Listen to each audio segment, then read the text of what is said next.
Okay, so this is the second video, and this is the first point after the introduction. And I'm sorry I'm so clumsy, but my eyes are sore and I can't read properly. I'm recording this with my mobile phone, with my cell phone, so that's why. Physical distancing at schools. When it comes to physical distancing, it is important that you establish some classroom ground rules in accordance with the procedures established by your school's administration, as well as the protocols established by your respective country's Ministry of Health and/or local health bodies and authorities.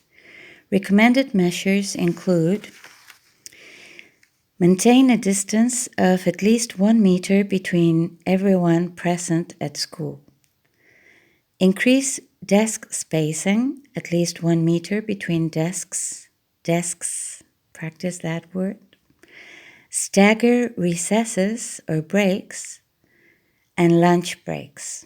If difficult, one alternative is to have lunch at desks. Okay, to stagger recesses means ¿cómo se dice? Escalonar los descansos, los recreos, escalonar a diferentes horas, ¿no? So that people don't go out at the same time, so that you avoid large crowds of people together, right? Limit the mixing of classes for school and after-school activities.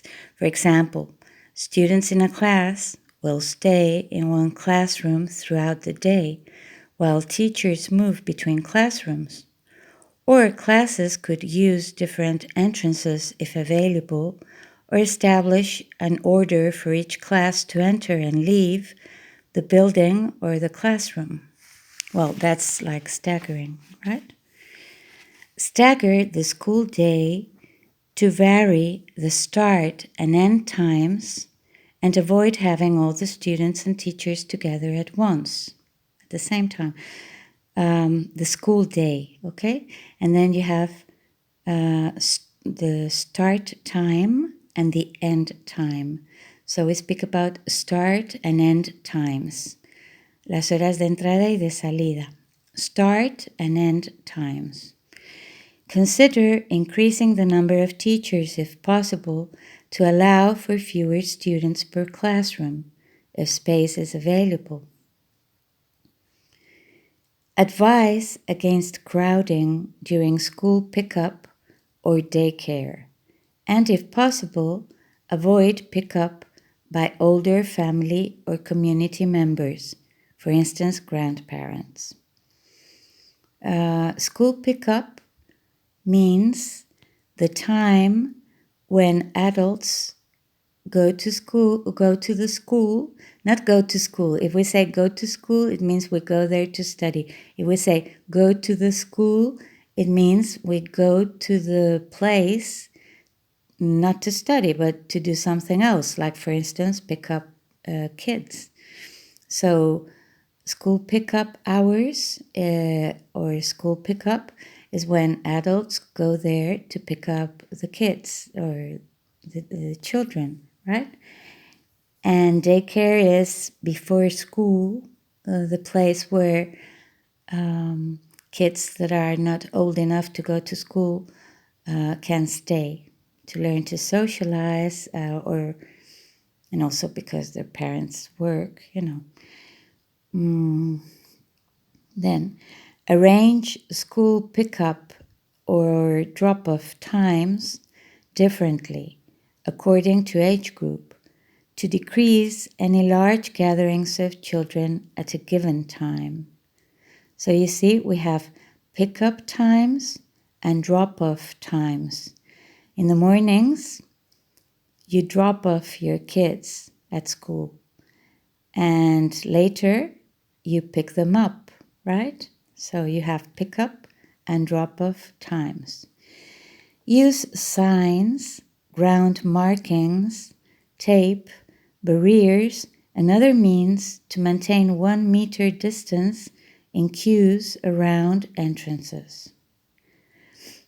Ground markings are the signs that we find on the ground, okay? Discuss how to manage physical education and sports lessons. Move lessons outdoors or ventilate rooms as much as possible.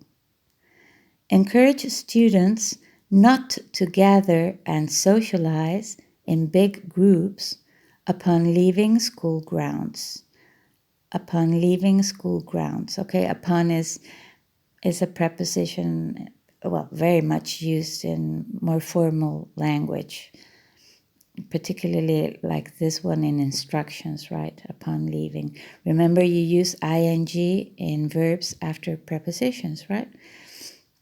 And then to do, to encourage your students to stick to the rules, it can be helpful to create a do's and don'ts list with them.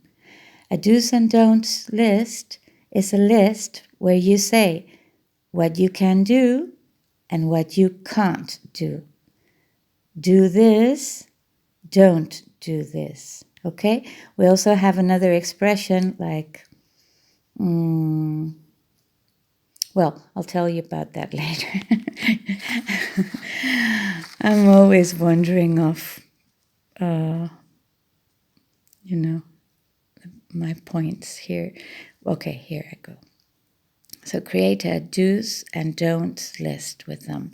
Develop a list together around how students will greet each other, how desks will be arranged, physical distancing measures during lunch breaks, who they will sit with or play with during breaks, how they can schedule time with all of their friends across the week. Things like that, see? As you can see, I'm highlighting ending prepositions in sentences or phrases, see? What I underline? So try to notice that, my dear advanced students. Health and hand hygiene. Teachers have a critical role to play in ensuring students understand the precautions they should take to protect themselves and others from COVID-19, and it is important you lead by example in the classroom. You lead by example or you teach by example, okay? That is, in Spanish, that is... Bueno, predicar con el ejemplo, pero esa expresión es muy vieja, ¿no? Es enseñar con el ejemplo, ¿no? Bueno. Hand washing is one of the easiest, is one of the easiest. There's a the missing there. Can you see? Hand washing is one of the easiest, more cost-efficient and effective way of combating, oh my God, of combating, oh, you need to check that. My head is really bad. The spread of germs and keeping students and staff healthy, okay? Oh my God. Okay, so that was page 1. Let me check. Is this a new point? Yes, so I'll record this on video number 3. See you